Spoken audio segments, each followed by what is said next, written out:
বাবা মানে ছোট্ট দুটি শব্দ, এর বিশালতা অনেক বড়।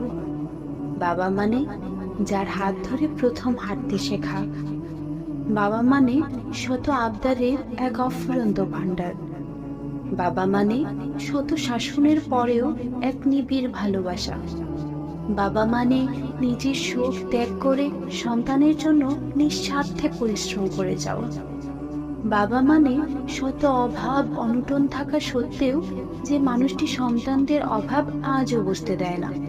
বাবা মানে একটা বৃক্ষ যার ছায়াতলে পুরো পরিবার আশ্রয় নেয়। বাবা মানে, বাবা তোমার ভয় কিসের, আমি তো আছি। বাবা মানে একজন দার্শনিক যে সব সময় পরিবারটাকে ভালো রাখার কথা চিন্তা করে। বাবা মানে সমস্ত ঝড়ঝাপটা থেকে যে সন্তানকে আগলে রাখে। বাবা মানে যে মানুষ